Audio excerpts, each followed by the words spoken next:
السلام علیکم ورحمۃ اللہ وبرکاتہ۔ الحمد للہ رب العالمین والعاقبۃ للمتقین ولا عدوان الا علی الظالمین، والصلاة والسلام علی سیدنا ونبینا محمد بن عبد اللہ الامین وعلی آلہ واصحابہ اجمعین، اما بعد، فاعوذ باللہ من الشیطان الرجیم، بسم اللہ الرحمن الرحیم۔ وقالوا لا تنفروا في الحر قل نار جہنم اشد حرا لو كانوا يفقهون۔ وورد في الحديث النبوي الشريف ان شدة الحر من فيح جہنم، او كما قال علیہ الصلاة والسلام۔ محترم حضرات، اللہ تعالیٰ کے بے شمار احسانات میں سے ایک احسان موسم کا معتدل ہونا ہے، لیکن ہم ایک ایسے وقت سے گزر رہے ہیں جہاں حالات میں بھی بڑی شدت اور گرمی ہے، موسم میں بھی بڑی گرمی ہے، اور اس کا اثر لامحالہ انسانی زندگی پر پڑتا ہے، مزاج پر پڑتا ہے، انسان کی زندگی کے رفتار پر پڑتا ہے، اس کی سوچ پر پڑتا ہے، اس کے مستقبل کے بارے میں جو اس کی امیدیں ہوتی ہیں، جو اس کے اندیشے ہوتے ہیں، ہر چیز پر اس کا اثر پڑتا ہے۔ جہاں تک موسم کی شدت کا تعلق ہے تو اللہ تعالیٰ نے یہ نظام انسانی مزاج کے مطابق بنایا ہے۔ انسان کو ضرورت ہے ٹھنڈ کی بھی اور گرمی کی بھی، اور جن علاقوں میں جس موسم کی ضرورت انسانی صحت کے اعتبار سے ہوتی ہے اسی اعتبار سے موسم ہوتا ہے۔ لیکن یہ دنیا آزمائش کا گھر ہے، یہ دنیا امتحان کا گھر ہے، یہاں کا حرام عذاب ہے اور حلال حساب ہے۔ اگر حرام چیزوں کی طرف جایا جائے تو کل کو اس پر اللہ کی طرف سے سزائیں ہیں،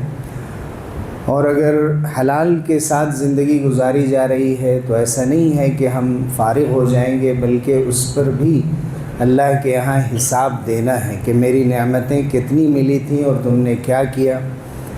پھر یہ کہ تمہاری نیت کیا تھی اور اللہ کو راضی کرنے کا کیا ارادہ تھا۔ تو تمام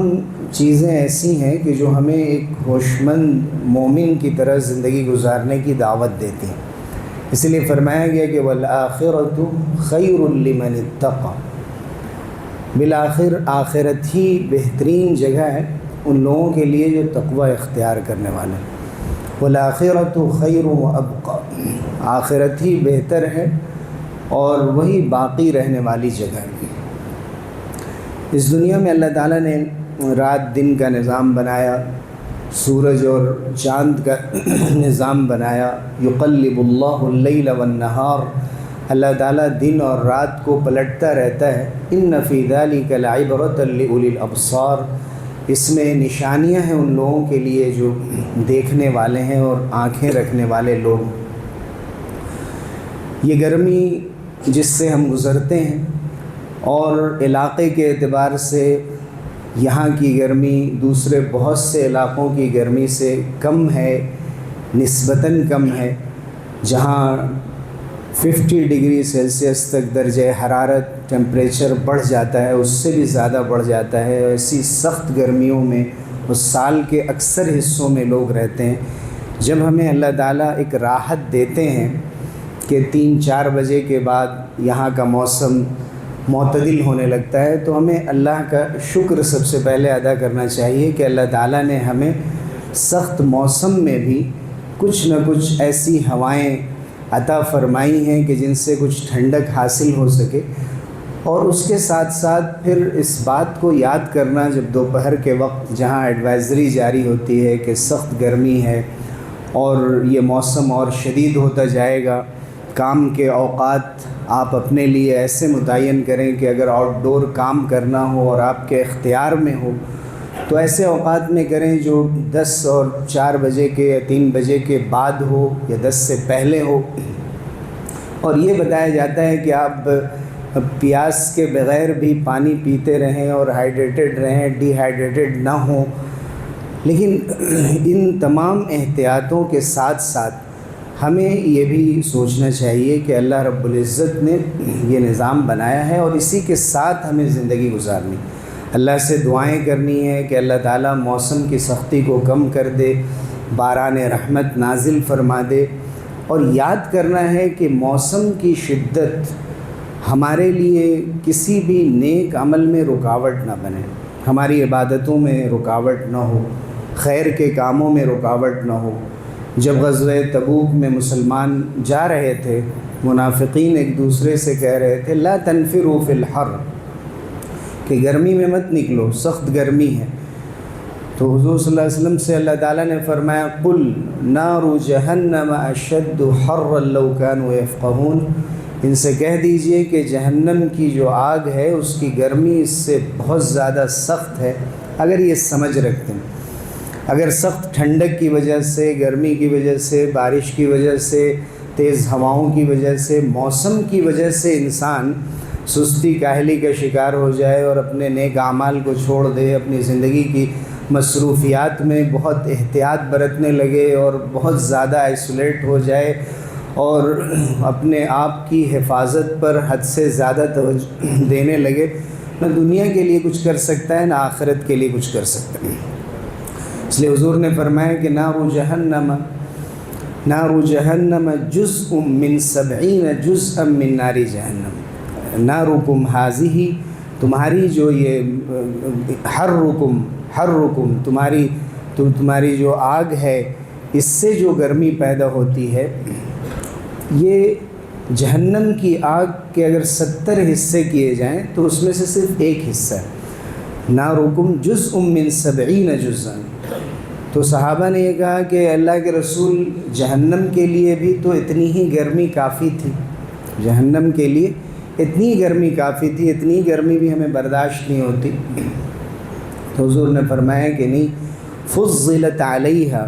ب69 جزءا، کہ اس آگ پر 69 درجے جہنم کی آگ کو بڑھا دیا گیا ہے، اور اس کی جو گرمی ہے اور سختی ہے اس کو برداشت کرنا آسان نہیں۔ اس لیے صحابہ جب گرم پانی ہاتھ میں آ جاتا تھا تو یصب من فوق رؤوسہم الحمیم یصہر بہ ما فی بطونہم والجلود، اس کو یاد کرتے تھے کہ اہل جہنم کے سر پر گرم پانی کھولا ہوا ڈالا جائے گا اور جس سے ساری چیزیں پگھل جائیں گی جو ان کے پیٹ میں ہوں گی، اور ان کی کھال بھی گل کر پگھل کر ختم ہو جائے گی اور پھر دوبارہ ڈالی جائے گی۔ تو یاد کرتے تھے، سخت موسم کو دیکھ کر، لوہے کو دیکھ کر یاد کرتے تھے کہ اسی کے ایسے آلے بنائے جائیں گے کہ جس کے ذریعے سے سزا دی جائے گی جہنم میں۔ اور صحابہ عبرت لیتے تھے، نصیحت، ہر موقع سے ایک نصیحت حاصل کرتے تھے کہ اللہ تعالیٰ نے ہمیں کتنی راحت میں رکھا ہے، اور ایک دن وہ آئے گا کہ لا يرون فیہا شمسا ولا زمہریرا، کہ جنت میں نہ ان کو دھوپ کی شدت کا سامنا ہوگا اور نہ جاڑے کی شدت کا سامنا ہوگا، نہ دھوپ کی تمازت ہوگی، گرمی ہوگی، نہ جاڑے کی وجہ سے اور ٹھنڈ کی وجہ سے جو انسان کو تکلیف ہوتی ہے وہ ہوگی۔ یہ جو گرمی ہوتی ہے یہ اللہ کی طرف سے ہوتی ہے، لیکن اس کے ساتھ ساتھ انسانوں کے کرتوت بھی ہیں اس میں۔ اللہ تعالیٰ نے درخت اگا دیے تھے اور درخت لگانے کا حکم احادیث میں دیا گیا تھا۔ ہمارا کام درخت لگانا نہیں بلکہ جنگلات کو کاٹ دینا ہے، تمام درخت صاف کیے جا رہے ہیں، اور جو صنعتی اخراجات ہیں، جس طرح سے انڈسٹریل ایمیشنز ہیں، جو چیزیں نکل رہی ہیں انڈسٹری سے اور فیکٹری سے نکل رہی ہیں کیمیکل اور دھواں کی شکل میں اور ویسٹ واٹر کی شکل میں، اور جس طرح ہوائیں زہریلی ہوتی جا رہی ہیں اور جیسے پولوشن پھیل رہا ہے اور گلوبل وارمنگ میں اس کی وجہ سے اضافہ ہوتا چلا جا رہا ہے، اس میں کہیں نہ کہیں انسان کے عمل کو دخل ہے۔ جب بھی کاربن ڈائی آکسائڈ نکل رہا ہے اور اسی طرح سے جو سلفر ہیں اور نائٹروجن آکسائڈس ہیں، یہ انسانی صحت پر اثر انداز ہو رہے ہیں، موسم پر اثر انداز ہو رہے ہیں، ایئر کنڈیشنز کا زیادہ سے زیادہ استعمال ہو رہا ہے، باہر رہنے والے لوگوں کے لیے جو ہیٹ ایگزاسٹ کیا جا رہا ہے اس کے ذریعے سے، اس کے اثرات پڑ رہے ہیں۔ تو حد سے زیادہ مصنوعی چیزوں کے استعمال کی وجہ سے جو نیچرل چیزیں ہیں، جو تازہ ہوائیں ہیں، فریش ہوائیں ہیں، ان سے انسان دور ہوتا چلا جا رہا ہے۔ اٹھنے اور سونے، جاگنے، بیدار ہونے اور سونے کے اوقات ہمارے درست نہیں ہیں۔ تو گرمی کے اعتبار سے اپنی عبادتوں کو سامنے رکھتے ہوئے ہمیں چاہیے کہ ہم اپنے اوقات ترتیب دیں۔ اللہ تعالیٰ نے جب یہ نظام بنایا ہے تو اس سے اپنی احتیاط بھی کریں اور عبادت میں کہیں کوئی خلل اور کوئی کمی نہ رہنے پائے۔ حضور اکرم صلی اللہ علیہ وسلم نے فرمایا حضرت ابو ذر غفاری رضی اللہ عنہ سے کہ کیا تمہیں معلوم ہے تدری این تذهب الشمس، تمہیں معلوم ہے کہ یہ سورج کہاں جاتا ہے روزانہ؟ تو انہوں نے کہا اللہ ورسولہ اعلم، اللہ اور اس کے رسول زیادہ جانتے ہیں کہ سورج کہاں جاتا ہے۔ حضور نے فرمایا کہ تذهب حتی تسجد تحت العرش فتستأذن فیؤذن لها، سورج جاتا ہے اپنے رب کے پاس، عرش کے نیچے سجدہ کرتا ہے، پھر اجازت مانگتا ہے تو اسے اجازت دی جاتی۔ اب یہ باضابطہ سجدہ کرتا ہے یا اللہ کے حکم کے ہمیشہ تابع رہتا ہے، اس کو بتانے کے لیے ہے، اللہ تعالیٰ بہتر جانتا ہے۔ لیکن حضور نے فرمایا کہ ایسا ہوگا، لیکن ایک وقت وہ آئے گا کہ جب سورج سجدہ کرنا چاہے گا تو اسے اجازت نہیں دی جائے گی، اور پھر اجازت لے کر نکلنا چاہے گا، جہاں سے وہ نکلتا ہے، جہاں سے سن رائز ہوتا ہے اس ایسٹ سے، بلکہ اسے کہا جائے گا کہ جدھر سے تم ڈوبے تھے ادھر سے ہی نکل جاؤ، اذهبی من حیث جئتی، جہاں سے تم آئے تھے وہیں چلے جاؤ، اور سورج پھر ویسٹ سے، مغرب سے نکل جائے گا اور قیامت قائم ہو جائے گی۔ تو اللہ رب العزت نے سورج کے بارے میں بتایا، اور یہ صحیح بخاری کی روایت ہے۔ اس طرح کی احادیث کی کیفیتیں ہمیں نہیں معلوم، لیکن اللہ تعالیٰ بتاتا ہے کہ سورج کا جو نظام ہے اور چاند کا نظام ہے، دن رات کا نظام ہے، اور جو موسم کے بدلنے کا پورا انتظام ہے، یہ اللہ کے علم میں ہے، اللہ کی مرضی سے ہے، اور ہر وقت اللہ کی مرضی کے وہ تابع ہے کہ سورج جب نیچے ہوتا ہے اور اس کی روشنی ذرا ترچھی پڑتی ہے تو گرمی کم ہوتی ہے صبح میں یا شام میں یا ایسے علاقوں میں، لیکن وہی سورج جب اوپر ہوتا ہے اور اس کی روشنی سیدھی پڑتی ہے دوپہر کے وقت، یا جن علاقوں میں بھی دیر تک سورج اوپر ٹھہرتا ہے وہاں گرمی پڑتی چلی جاتی ہے۔ اللہ رب العزت نے سورج کی گرمی کو ہمیں سمجھانے کے لیے بتایا کہ یہ آگ کا گولا تمہیں کیا بتاتا ہے اور کس طرح سے اس کی گرمی تم برداشت نہیں کر پاتے، جو قیامت کے دن کی گرمی ہوگی، اور جس دن حشر کے میدان میں جمع ہونا ہوگا اور ہر شخص پسینے میں ڈوبا ہوا ہوگا، الی عقبیہ او الی رکبتیہ الی حقویہ او یلجمہ الجاما، پسینہ کسی کی ایڑیوں تک ہوگا اور کسی کے گھٹنے تک، کسی کی کمر تک، اور کسی کے پورے منہ کو ڈھانپ رہا ہوگا۔ حضور نے جب فرمایا کہ لگام لگا رہا ہوگا، الجام، لجام کے معنی لگام کے ہوتے ہیں، تو لگام کا مطلب حضور نے منہ کی طرف اشارہ کیا کہ جیسے گھوڑے کے منہ میں لگام لگایا جاتا ہے، ایسے پسینے کی لگام لگی ہوئی ہوگی اور پورا جسم اس میں ڈوبا ہوا ہوگا۔ کتنی سخت گرمی سے انسان کو گزارا جائے گا، اور اس وقت وہی بچ سکے گا جو عرش کے سائے کے تلے ہوگا، اور اس دن اس سائے کے سوا کوئی سایہ نہیں ہوگا۔ اور اللہ تعالیٰ ایسے لوگوں کو اس میں موقع نصیب فرمائیں گے جو انصاف کرنے والے حکمراں ہوں گے، ایسے دو دوست جو اللہ کی محبت میں جمع ہوتے ہیں، اللہ کی محبت میں ایک دوسرے سے جدا ہوتے ہیں، ایسا نوجوان جس کی زندگی اور نوجوانی عبادت میں گزرتی ہے، اور ایسا شخص جس کا دل مسلسل مسجد سے لگا ہوا ہوتا ہے، رجل معلق قلبہ بالمساجد، اور ایسے بعض اور لوگوں کا حضور نے خصوصاً ذکر کیا کہ رجل ذکر اللہ خالیا ففاضت عیناہ،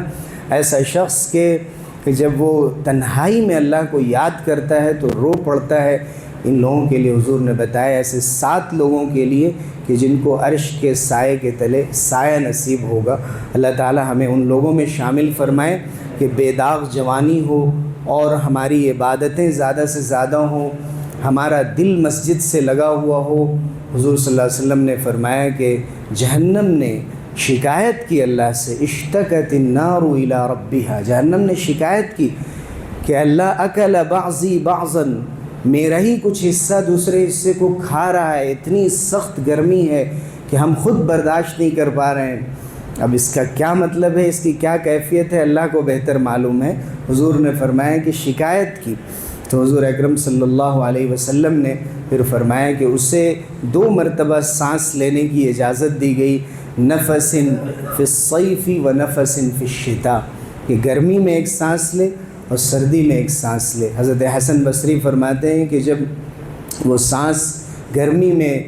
جہنم لیتی ہے تو اس سے سخت گرمی ہوتی ہے، یعنی سانس جب باہر کی طرف چھوڑتی ہے، اور وہی سانس جو دوسری سانس جب اندر کی طرف لیتی ہے تو سخت سردی ہوتی ہے۔ اب اس حدیث پر لوگوں کی طرف سے بہت اعتراض ہوتا ہے کہ بعض علاقوں میں تو گرمی ہوتی ہی نہیں، مسلسل 6 مہینے، بعض علاقوں میں اس کے برعکس ہے، تو سخت گرمی یا سخت سردی کو بتایا گیا، یا زیادہ تر ایسا ہوتا ہے یہ بتایا گیا۔ اور ایسی حدیثوں کے بارے میں اور ایسی روایات کے بارے میں، خصوصاً جب کہ وہ صحیح ترین روایتیں ہوں، تو ہمیں صرف عقیدہ رکھنا چاہیے کہ اللہ تعالیٰ نے، اللہ کے رسول نے یہ بات بتائی ہے، اس کی جو حقیقت ہوگی وہ اللہ کو معلوم۔ ہمارے کسی خاص عمل کا اس سے کوئی تعلق نہیں ہے، صرف بنیادی ایک عقیدے یا فکر کا تعلق ہے۔ لیکن جن لوگوں نے اعتراض کیا تو اس کا یہی جواب دیا گیا کہ عمومی طور پر دنیا میں جو موسم بدلتے ہیں ان کو بتایا گیا ہے، عمومی طور پر 2 سانسوں کا ذکر کیا گیا ہے، باہر کی طرف سانس ہو اس سے گرمی اور اندر کی طرف سانس ہو اس سے سردی۔ اللہ و رسول عالم، اللہ اور اس کے رسول کو زیادہ معلوم ہے ان کی تفصیلات، لیکن یہ بات ضرور معلوم ہوئی کہ گرمی کا تعلق اور سردی کا تعلق بھی جہنم سے ہے۔ زمہریر کہتے ہیں سخت سردی کو، اور ہر صیف میں، گرمی کے موسم میں جو سخت موسم اور گرمی ہوتی ہے اسے کہا جاتا ہے۔ اسی لیے قریش کی اللہ تعالیٰ نے جب ان کا ذکر کیا اور بتایا کہ قریش کو مانوس کرنے کے لیے اور ان کو خصوصی طور پر اللہ کے انعام سے نوازنے کے لیے اللہ تعالیٰ نے ان کو 2 سفر کا موقع دیا، رحلۃ الشتاء والصیف، کہ وہ گرمیوں میں شام کا سفر کرتے تھے اور سردیوں میں یمن کا سفر کرتے تھے۔ اس طرح سے اللہ رب العزت نے ان کو اس سے نوازا۔ تو گویا کہ گرمی اور سردی کے اعتبار سے تجارتی سفر کرنا،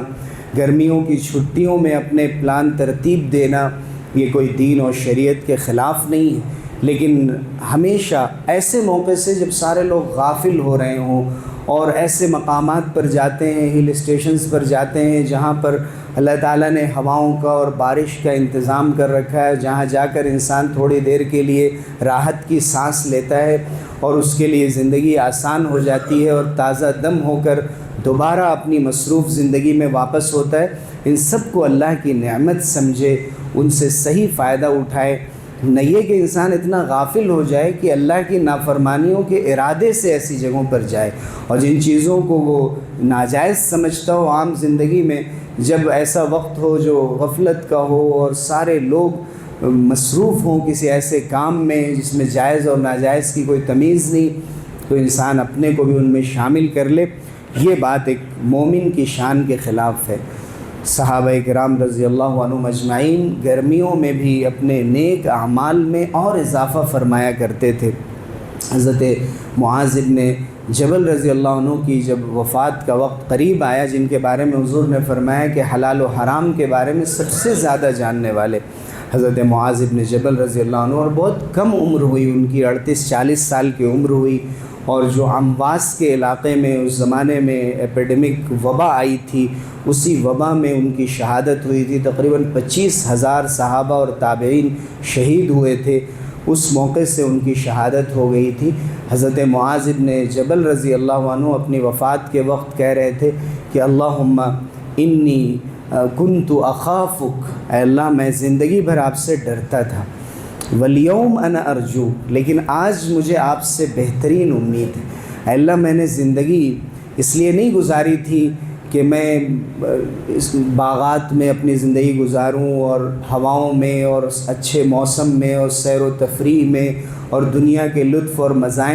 مزے لیتا رہوں، بلکہ لظمأ الحواجر و مکابدۃ الساعات، اللہ میں نے اپنی زندگی، آپ گواہ ہیں کہ میں اپنی زندگی گزاری تاکہ سخت گرمی کی پیاس برداشت کر سکوں، اور سخت گرمی میں بھی میں روزہ رکھوں تاکہ مجھے جو لوگ بھوکے ہیں ان کی شدت کا احساس ہو اور آپ سے میں اور زیادہ قریب ہو سکیں، اور سخت موسم کو جھیلنے اور برداشت کرنے کے لیے اور دین کے لیے قربانی دینے کے لیے اور صبر کرنے کے لیے میں نے زندگی گزاری ہے، اللہ مجھے بخش دیجیے گا۔ حضرت ابو ذر، حضرت ابو بکر، یہ حضرات گرمیوں میں اور زیادہ روزوں کا اہتمام فرماتے۔ حضرت عائشہ صدیقہ رضی اللہ عنہا اور بعض دوسری اور صحابیات یہ سوچ کر وہ کہتی کہ دیکھو جب چیزیں ان السعر اذا رخص اشتراہ کل احد، جب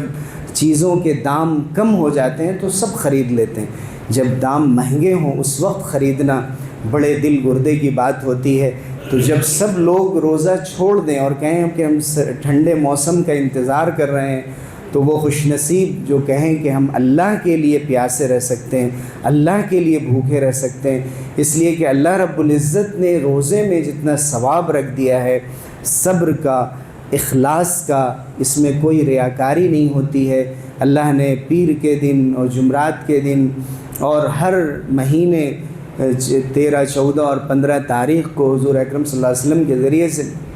سنت جاری کروا دی۔ ہمیں چاہیے کہ ہم اپنے جو قضا روزے ہیں ان کو کبھی کبھی بہت مؤخر کرتے ہیں کہ ہم ٹھنڈ کے موسم میں رکھیں گے جبکہ دوسرا رمضان آ جاتا ہے، اس طرح روزے بہت سے جمع ہوتے رہتے ہیں۔ غلط فہمی ہوتی ہے کہ ہم فدیہ دے دیں گے، فدیہ ہر ایک کے لیے نہیں ہوتا، بلکہ بہت بوڑھے شخص کے لیے جس کے صحت کی اب کوئی امید نہیں رہی، یا بہت بیمار شخص کے لیے کہ جب صحت کی کوئی امید نہیں رہی، لیکن بہت سے لوگ یہ سمجھتے ہیں کہ ہم فدیہ بڑھ کے دے دیں گے، 4 گنا 5 گنا دے دیں گے۔ جب تک صحت ہے، جب تک انسان کا مزاج ٹھیک ہے، اسے روزہ ہی رکھنا پڑتا ہے۔ تو اس لیے اپنے روزوں کی قضا کے سلسلے میں بھی انسان کو فکر مند ہونا چاہیے، نفلی روزوں سے پہلے قضا روزے رکھنا ضروری ہے۔ اسی طرح حضور اکرم صلی اللہ علیہ وسلم کا جو معمول تھا عام زندگی میں، عبادتوں کا، وظائف کا، تلاوت کا، دعاؤں کا، خیر کے کاموں کا، ان میں موسم کی وجہ سے کوئی کمی نہیں ہوتی تھی۔ اللہ تعالیٰ یہ موسم لاتے ہیں تاکہ خیر میں اور اضافہ ہو سکے۔ ابھی گرمی کی چھٹیاں ہوں گی، مواقع ملیں گے بچوں کے ساتھ وقت گزارنے کے جو عام دنوں میں اتنے نہیں ملتے۔ ہمیں چاہیے کہ ہم اپنی دوسری مصروفیات جو بہت نجی زندگی ہو گئی ہے اور گھر میں رہتے ہوئے بہت ہی سپریٹ قسم کی لائف گزارنے کے ہم عادی ہو گئے ہیں، بچے اپنے کمروں میں، ہم اپنے کمروں میں، یا ساتھ بھی ہیں تو سب موبائل پہ ہیں۔ ایسے میں کچھ ایک منصوبہ بنایا جائے، ایک پلاننگ کی جائے پہلے سے کہ یہ گرمی کی چھٹی ہمیں بچوں کے ساتھ گزارنی ہے، اور بچوں کے ساتھ گزارنے کا مطلب یہ کہ واقعی ان کے ساتھ بات چیت، ان کی باتیں سننا، خود بھی غیر ضروری مصروفیات سے فارغ ہونا، ان کو بھی فارغ کرنا، اور بچوں کی نفسیات کو سمجھنے کی کوشش کرنا، مستقبل کے ان کے عزائم کیا ہیں، وہ کیا چاہتے ہیں، ان کی کیا خواہش ہے، کہاں ہم ان کو کریکٹ کر سکتے ہیں، ان کی تصحیح کر سکتے ہیں، کیسے ان کے اندر خیر کا جذبہ ابھار سکتے ہیں، کیسے ہم ہر ایک بات سے کوئی خیر کا موقع، عبادت کی بات، اللہ سے جوڑنے کی بات، توحید کی بات، عقیدے کو درست کرنے کی بات کہاں سے تلاش کر سکتے ہیں۔ یہ فائدے صرف جمعے کی تقریروں سے اور جلسوں سے نہیں ہوتے ہیں، درس سے نہیں ہوتے ہیں، یہ بہت ہی فارمل قسم کی چیزیں ہوتی ہیں کہ بہت ادب آداب کے ساتھ ثواب سمجھ کے، اور بہت سے لوگ تو پوری تقریر میں یہ سوچتے رہتے ہیں کہ میرا کام جو پھنسا ہوا ہے اس کے بارے میں کوئی بات کہی جائے تو ٹھیک ہے، اور بعد میں کئی موقع پر یہ تجربہ ہوتا ہے کہ لوگ ملتے ہیں تو کوئی وظیفہ پوچھتے ہیں کہ ہمیں بتا دیجئے میرا یہ کام رکا ہوا، صبح شام کتنی بار پڑھیں کہ میرا یہ کام ہو جائے۔ صحیح بات یہ ہے کہ دعائیں مانگنا اصل، زیادہ سے زیادہ دعائیں مانگنا، ایسے کوئی وظیفے نہیں ہوتے ہیں عام طریقے سے کہ پڑھ لیے جائیں اور کام ہوتے چلے جائیں اور اپنے اعمال کی اصلاح نہ کی جائے، خیر کا جذبہ اور نیکی کے کاموں میں حصہ لینے کا جذبہ اور اس کا ارادہ اور نیت نہ کی جائے، اور صرف وظائف پر زندگی گزاری جائے کہ ہم صرف چند چیزیں قرآن سے اور احادیث سے پڑھ لیں گے اور ہمارے کام ہو جائیں گے۔ یقیناً اللہ نے ان میں تاثیر رکھی ہے، ان میں شفا رکھی ہے، لیکن زیادہ صحیح طریقہ یہ ہے کہ ان چیزوں کے ساتھ ہم اللہ سے ہمیشہ مانگیں، اور مانگنے کے ساتھ ساتھ یہ مانگیں کہ اللہ تعالیٰ ہمیں ہمیشہ حرام سے محفوظ رکھے، حلال سے جوڑے رکھے۔ ایک شخص جو حرام سے اپنے کو بچائے رکھتا ہے، اگر اچھے اعمال کم بھی کرتا ہے تو وہ بخشا جائے گا، اس کے لیے زیادہ مشکل نہیں ہے، چونکہ اللہ کو بہت زیادہ کی ضرورت نہیں ہے۔ لیکن ایک شخص ہے جو خیر کے بہت سارے کام کر رہا ہے، بہت سی نفلیں پڑھتا ہے، بہت سے کام کرتا ہے، اور ساتھ میں